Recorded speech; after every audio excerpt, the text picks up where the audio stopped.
G'day, Tom from Co-Creative. Do you need a vector file format for your logo? The short answer is yes. Yes, you do. Think about your vector file as your master file. It's very hard to make a PNG, GIF, JPEG into a vector if it's low resolution, but making a vector into any other file format is quite easy. Let's jump right in and see what a vector is and why it's best to have it as your file format for your logos. So what is a vector? It's a file with a ton of mathematical formulas to make a path to draw an image by using a grid system with points and lines. These can be as complex or as simple as you want. These are the most common file types you'll come across for vector files. So we've got AI, which is Adobe Illustrator. It's a proprietary file format used by Adobe Illustrator, which is commonly used in graphic design. We have EPS, which is encapsulated PostScript, a file format that can contain both vector and rasterized images, which is commonly used mostly used in print design. 3, we have a PDF.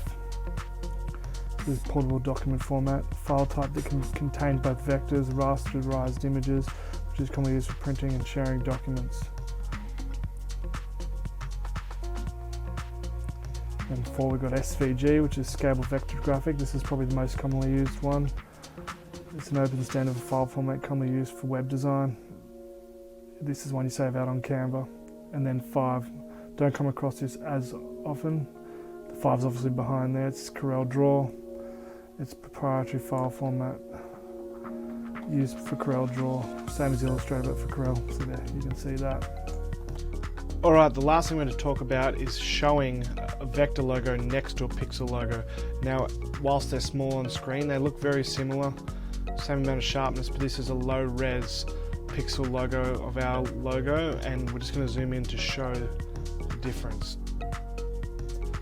As you can see, I've zoomed in, see how crisp and sharp the vector logo is and how fuzzy and pixelated the pixel logo is.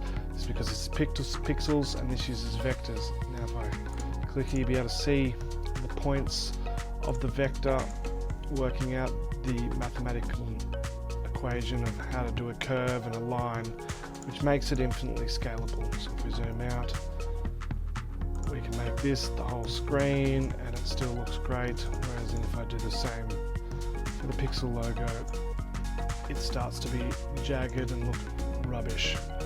This makes it great for large size signs, any signage you need for your car or embroidery, any cutting. It's just a good thing to have on file, and you can turn it into a pixel quite easy. Going the other way is a little bit harder. We can go with that in a later video. Now, if you've done your logo on Canva and you can't figure out how to save it out properly, if you have Canva Pro, there's a video here in the link. You can just see in the video pop up.